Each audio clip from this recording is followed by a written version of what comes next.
Min Life Story aka Min. Ngayon nga mga sis, pinayagan na ako ni Babe mag-hiking, kaya naman ito ang sisi nyo, excited nang makabili ng pang OOTD, kaya dali-dali na akong pumunta ng SM. Ito nga't nakasakay na ako dyan ng jeep mga sis, so 2 rides lang din ako dyan papuntang SM. Pwede rin naman yan lakarin hanggang sa next na sakayan kapag maganda-ganda ang panahon. Ngayon kasi sobrang init, matirik ang araw, kaya naman nag-jeep na ako papuntang highway, then jeep ulit papuntang SM.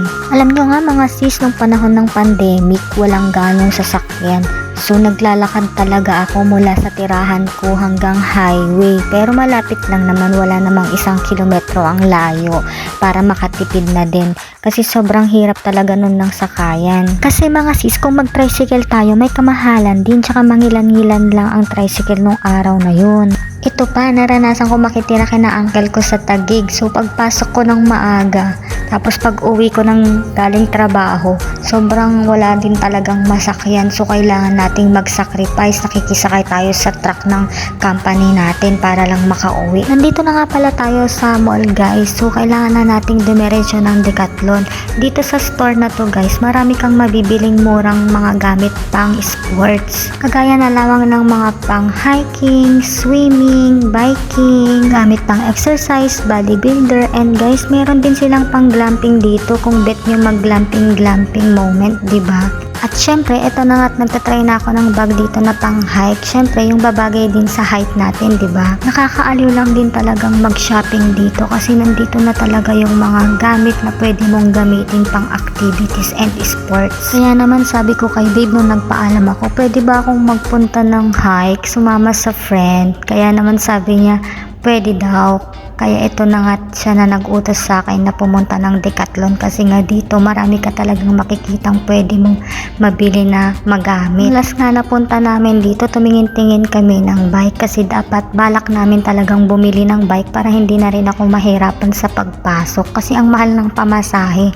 Minsan kasi naglalakad talaga ako, so malaking ititipid kung bibili kami ng bike. Kaya nga lang napaisip kami na pwede naman talagang maglakad, kaya yung pambili namin ng bike ni-reserve na lang namin para sa ibang bagay na pwede naming gamitin or pwede naming pagkagastusan kung may emergency, diba? Hindi rin naman big deal sa akin ng maglakad kasi nga exercise na rin yun, tsaka sobrang tipid na rin kung syempre kung mag-jeep ka araw-araw, siya pa yung pamasahe mo, so save na lang natin para sa ibang bagay. Ito na nga't nakapamili na ako ng gamit ko. Ang syala pala ng counter nila dito, ikaw mismo yung magpa-punch and magpipay ng yung mga binili. First time ko nga lang din gumamit ng counter na ganito, nakaka-ignorante kasi, kaya sabi ko sa nag-a-assist, paturuan naman ako kung papaano. Nakakayaman kasi ang datingan ng counter dito eh. Kaya naman kung may mga activities kayo na pupuntahan or sports, pwede kayong bumili dito sa Decathlon. Marami kayong mabibili dito, hindi siya sobrang mahal, hindi rin siya sobrang mura. Pasok talaga siya sa budget. Tsaka matibay ang mga gamit dito guys. So hindi kayo magsisisi na dito kayo bibili ng iyong mga gamit. Ako kasi first time ko lang din mag-hike, naisipan ko lang sumama sa friend. Kaya nagpaalam ako kay Babe. Kasi naman may pinag-aaral din kasi akong kapatid. Tumutulong ako sa mga magulang ko.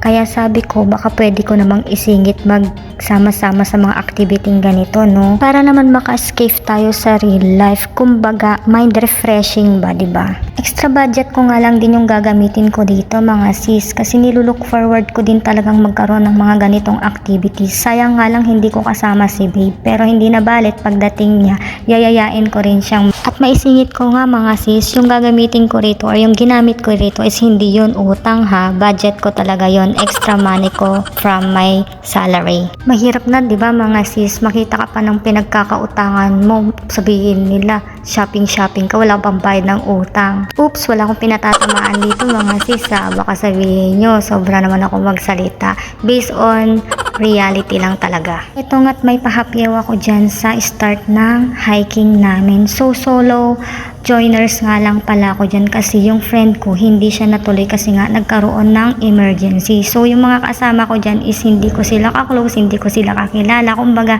nakilala ko lang sila dyan sa joiners. Chika-chika lang, 'di ba? Feeling close. So yung iba diyan 4 group sila and 7 group yung mga boys. So, yung kaming dalawang girls, solo-solo lang din kami.